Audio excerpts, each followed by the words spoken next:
Shalom, shalom, giving all praise, honor, and glory to Yahweh, Bahashem, Yahweh Shai, Bahashem, Racha HaKodash. Double honors to the elders, apostles of Great Millstone, right, who do well. Peace and salutations to the brothers doing this work in truth and sincerity. All right, this is your brother Amawan Ariala with the GMS Miami camp. And also shalom to the few sisters, all right, that are just logging in, all right, trying to get edified through the spirit and power of Yahweh, Bahashem, Yahweh Shai. Real quick, wanted to go into a topic in regards to the hatred of Esau and Jacob, which today would be called the so-called white man, the self-proclaimed white man, the so-called black man, all right, whose true identity, when you go into it, when you do your research, you find out that the so-called white man is Esau, Edom, that the Bible speaks of, the wicked that the Bible speaks of, pursuant to Malachi 4:1, and Jacob, which is the so-called black man. All right, he is the chosen nation of the Most High power. All right, Yahweh. All right, through His Son Yahweh Shai. Okay. All right, and the Lord chose the nation of Israel to receive everlasting life, to become and to be named the sons of the Most High God. And Esau the wicked was rejected. Okay. Real quick, I want to go into the beginning or the origins of Esau and Jacob. All right, how they came to be, because before Esau existed, you had Cain. The mark of Cain was the lack of pigmentation. All right, and that mark was put upon him so that when people saw him, they would know that he was cursed. Okay, but the Lord put it on the people to not harm Cain, right? Because he cried to the Lord and said he can't take it. All right, so anyone who touched Cain was met with punishment. All right, but that spirit came back again through Esau, okay, who also black pigmentation, okay, which is called leprosy, and that was a form of a curse. When you go into the history of Moses, Aaron, and Miriam, all right, the siblings. When Miriam was talking shit about Moses, the Lord took away her pigmentation. Moses had to pray for her. It shows you that the lack of pigmentation, when you're white as snow, that was a curse. So the origins of Esau and Jacob, it starts here in the book of Genesis 25 and 21. It says, and Isaac entreated the Lord Yahweh for his wife because she was barren. Okay? And the Lord was entreated of him, and Rebekah, his wife, conceived. Now that word conceive means to what? Receive seed. All right. Only the man carries the seed. The woman is the womb. She is the soil, all right, or the thing that nurtures the seed, okay, to help bring forth life. So she was barren, and all of a sudden she was able to receive the seed of her husband Isaac. It says in verse 22, and the children struggled together within her, and she said, if it be so, why am I thus? And she went to inquire of the Lord Yahweh. And the Lord Yahweh said unto her, 2 nations are in thy womb. So yes, it is possible to come from the same womb, but yet still be 2 different nations. All right? When you look at the nation of Israel, we are a nation, a company of nations, man. We are one nation under an umbrella, but there are 12 nations under the umbrella of Israel. Okay? So it says, you have 2 nations in thy womb, and 2 manner of people shall be separated from thy bowels. All right? You have 2 different people, 2 different spirits are going to come out of your bowel. Even though they come from one womb, they're still going to be separate. Right? Because the children, remember, in verse 22, the children struggled together. So that struggle, that strife that the so-called black man, the so-called white man had, it began in the womb. But that was put in them through the spirit and power of Yahweh, Bahashem, Yahweh Shai. So in verse 23, it says, and the Lord said unto her, 2 nations are in thy womb, and 2 manner of people shall be separated from thy bowels. And the one people shall be stronger than the other people, and the elder shall serve the younger. Now, when you look at the so-called white man and the so-called black man, the biggest beef on the earth, nobody has bigger beef with each other than the so-called white man and the so-called black man. When you look at that scenario, who is the strongest? All right, who are the gladiators? Who are the ones that dominate sports? Who are the ones that the women of the other nations desire the most? All right, who has the bigger rod, if you want to go that route? All right, who's been more endowed when it comes to that? It's the nation, the men of Israel, man. The Lord made us that way. We are the definition of perfection when it comes to physiology. Okay, when it comes to swag, when it comes to fashion, when it comes to music, we are greater and stronger than the so-called white man. He's feeble. His hair is feeble. All right, he has weak, spaghetti thin hair. Our hair, it coils up and it rises to the sun. It helps to keep us cool. White folks can't survive the heat. They weren't meant to. Their skin, they don't produce or break down vitamin D, which comes from the sun. All right, you have to have melanin to be able to do that. And, you know, it's not just the so-called black man that has melanin. All these other nations, except for the so-called white man, has melanin, which shows you that the so-called white man is cursed. But these are the origins of Esau and his brother Jacob. Esau and Jacob have always struggled together since the womb. Okay, so it's not unusual to see them struggling today. But the Heavenly Father says that he hated Esau. Esau was already rejected from the womb. There's nothing he can do. He was already rejected by the Heavenly Father. And Jacob was chosen from the womb to be the son of the Most High God. So here we go in the book of Genesis 27. Let's start at verse 41. Okay. It says, and Esau hated Jacob because of the blessing wherewith his father blessed him, because there was a scenario that happened. And, you know, when you get a chance, go through the stories. All right, the story of Esau and Jacob and how they, you know, how they grew up together and how it became a competition between them both. But there was at one point that Esau sold his blessing. All right, let's go into that.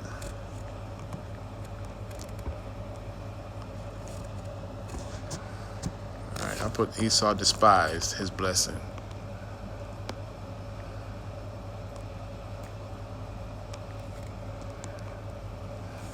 Salakia.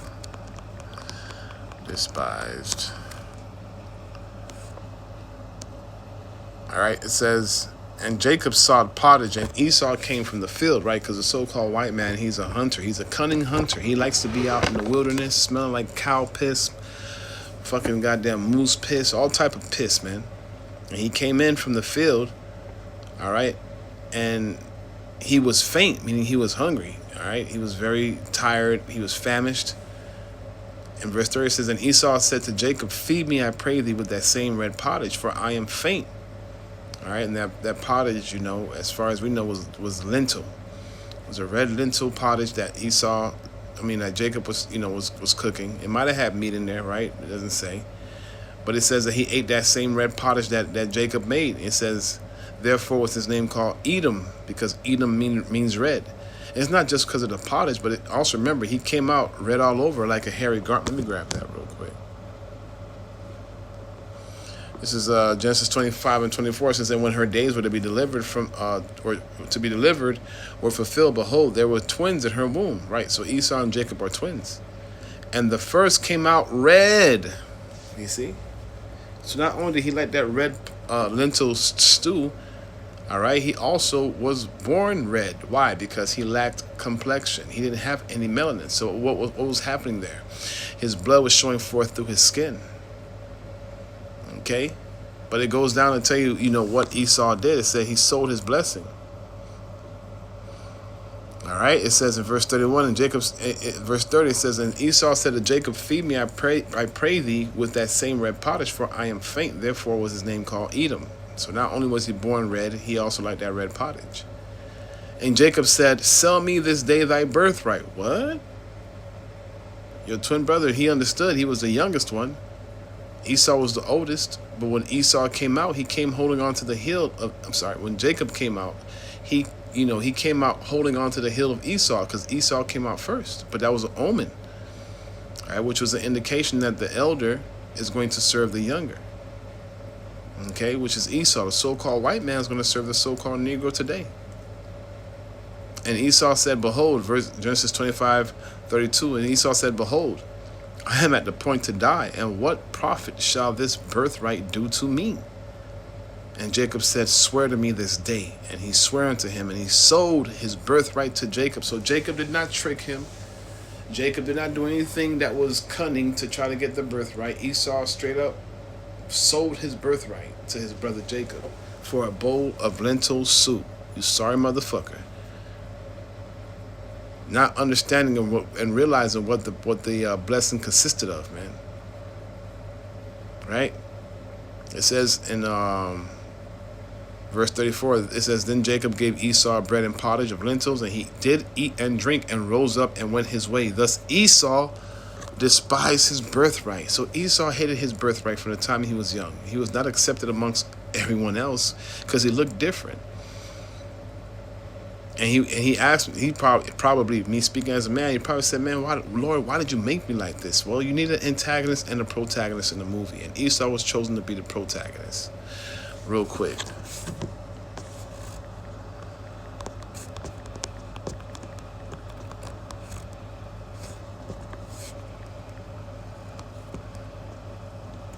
This is the book of Romans.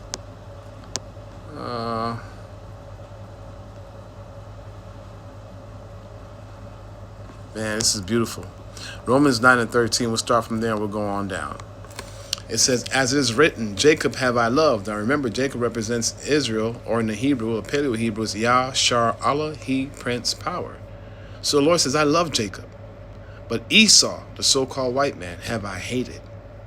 Now, let's think about it. What shall we say then? Is there unrighteousness with the Most High Yahweh? Yahweh forbid, power forbid, man. Yahweh is not an unrighteous power. He's fair, man. All right, and he can do whatever he wants. He chose Esau to be the wicked and Jacob to be the righteous. Verse 15 says, for he saith to Moses, I will have mercy on whom I will have mercy, and I will have compassion on whom I will have compassion. So then it is not of him that willeth, nor of him that runneth, but of what? The Most High that shows mercy. And the Lord chose to show mercy to the children of Israel.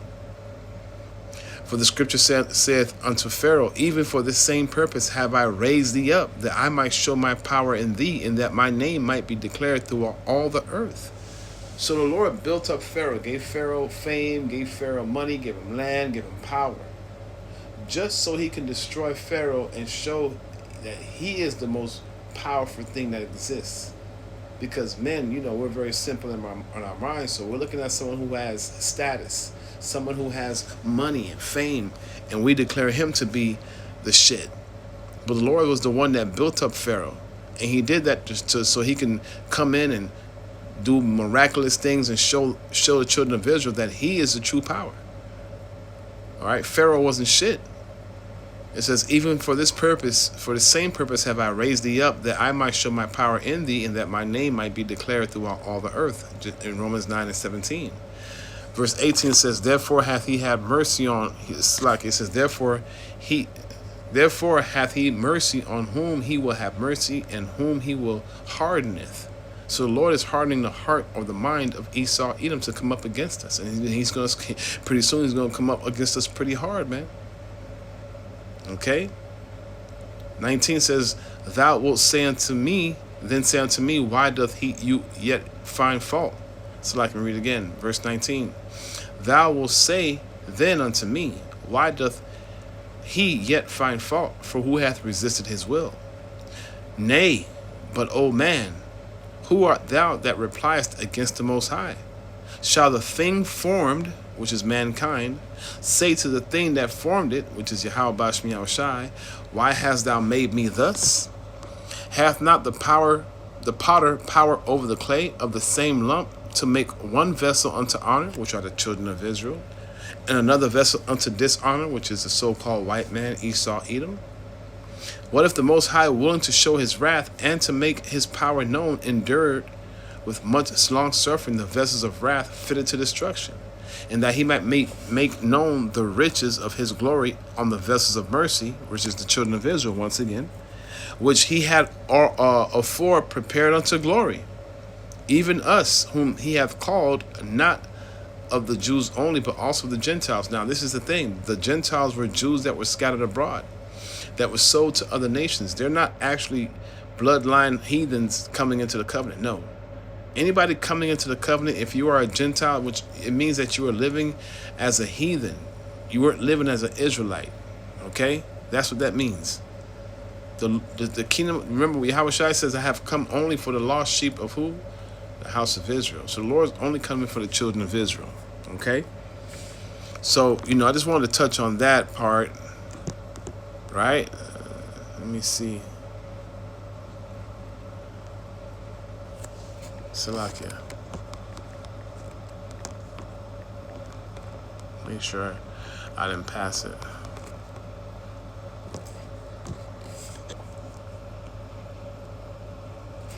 All right, Romans 9:20 says, I'll start at verse 18. Romans 9:18. Therefore he hath mercy on whom he will have mercy, and on whom he hardeneth.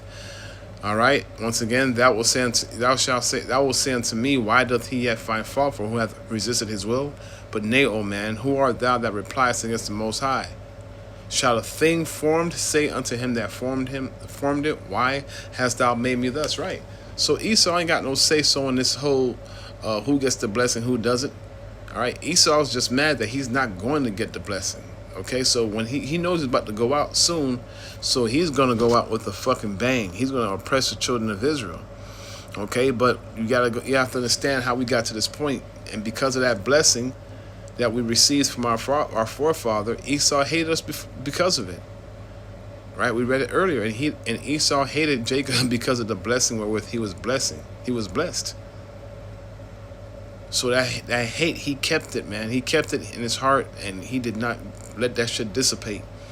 Amos 1:9 says, thus saith the Lord, for 3 transgressions of Tyrus, and for 4 I will not turn away the punishment therefore, because that they delivered up the whole captivity to Edom, and remember not the brotherly covenant. But I will send fire on the wall of Tyrus, which shall devour the palaces thereof.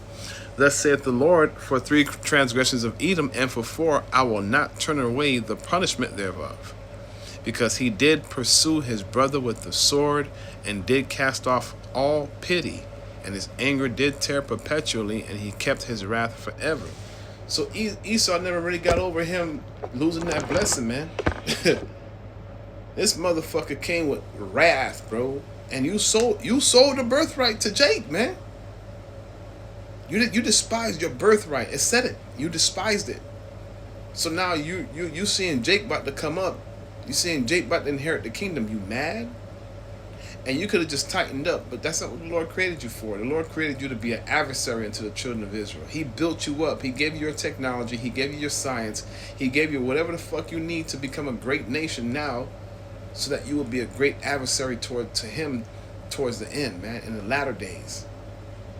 That's why you shouldn't be all puffed up, you so-called white man. You white women, y'all shouldn't be puffed up talking to a white man of the nation of Esau. You're not white. You're not pure. You're an Edomite. You're red. You have no complexion. The Lord hates you because of your wicked heart, your wicked mind. And a lot of you damn Edomites are enjoying, calling niggers with the hard R. Look, me personally, I don't give a fuck if you Edomites call me a nigger. That's just a word. I know your end result is straight up servitude, straight up captivity. So why the fuck would I get mad about you calling me a nigger? Yeah, that was the Lord that put that spirit on you. Real men are not emotional, man. That's why coming into this truth makes you a man. If you're not in this truth, if you're not keeping the ways of Yahweh Bashem Yahushua, which is contained in the scriptures, you're a punk, man. You're an emotional punk. All right, and Yahweh Bashem Yahushua is going to deal with you accordingly. Okay, but still going in on how Esau hated his brother. Obadiah 1:11. Yeah, see, the thing is, when you go to court and you're about to get judged or sent, they read you your whole list of offenses, man. And what we're doing, we're reading the whole list of offenses that Esau, Edom has committed against the children of Israel.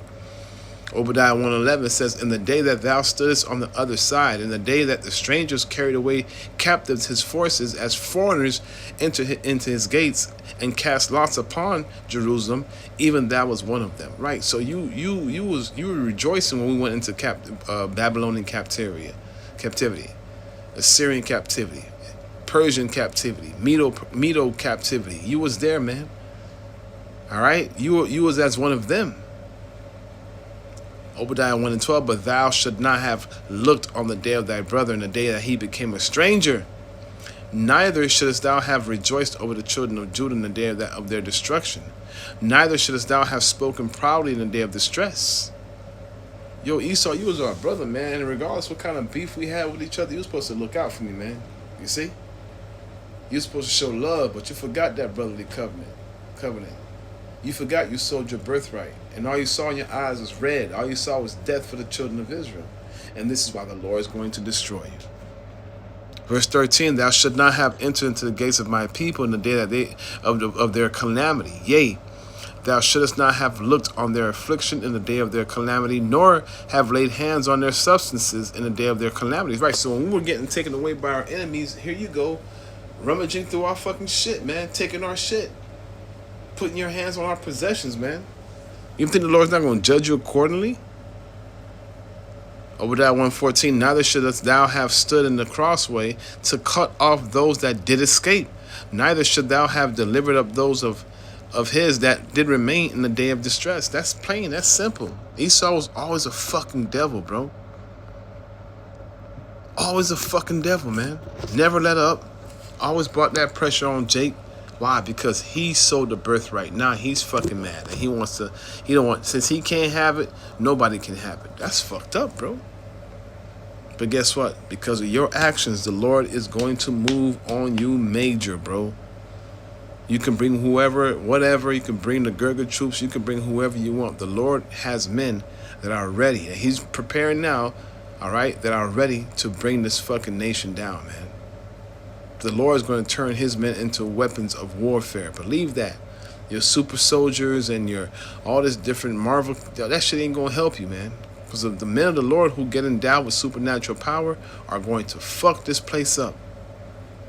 Ezekiel 35, it says in verse 1, moreover, the word of the Lord came unto me, saying, Son of man, set thy face against Mount Seir. Mount Seir was the place or habitation of the so-called white man, who was the Edomite, and prophesy against it. And today Mount Seir will be what? America, a.k.a. Babylon, the virgin daughter of Babylon. Verse 3, and say unto it, thus saith the Lord power, behold, O Mount Seir, America, I am against thee, and I will stretch out my hand against thee, and I will make thee most desolate. Woo! All right, real quick, I want to look up the word desolate. All right, desolate is an adjective or a verb that describes an empty place without people, a barren landscape, or a deep feeling of sadness or loneliness, right? America's going to make a speedy riddance of Slakia. Yahweh Bashmi Al-Shah is going to make a speedy riddance of America. Okay? It says in verse 4, I will lay cities waste, empty, and thou shalt be desolate, empty.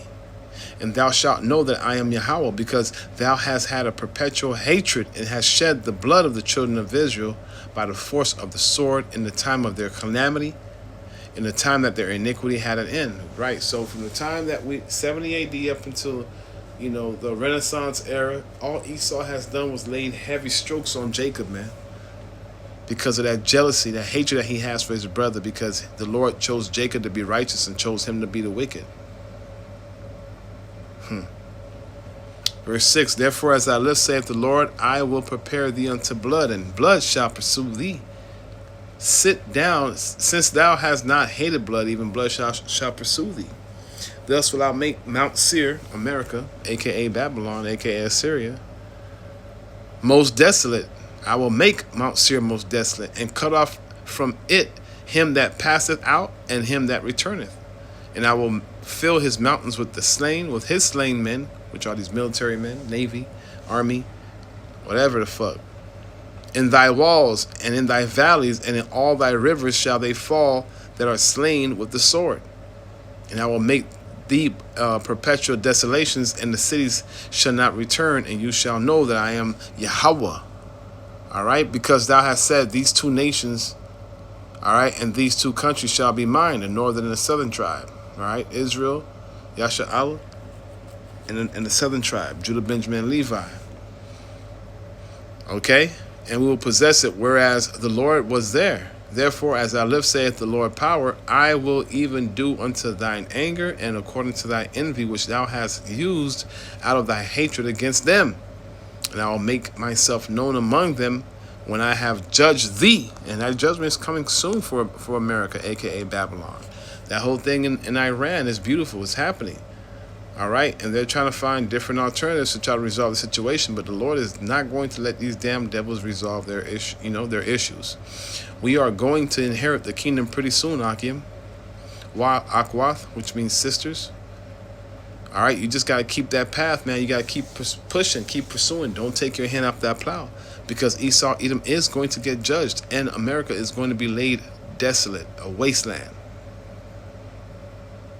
Verse 13 says, thus with your mouth have you boasted against me, and have multiplied your words against me. I have heard them. Thus saith the Lord power, when the whole earth rejoices, I will make thee desolate. All right, because the only way the whole earth is going to rejoice is if Esau is put out of his own fucking memory. Esau is running this earth into the ground. Societies are at unrest with each other, because we weren't meant to mix all nations, man. But Esau and his fucking universal bullshit, all right, he allows different people from different nations and different belief systems to live amongst each other. That's a fucking stew for chaos, because not everybody's going to agree. Okay?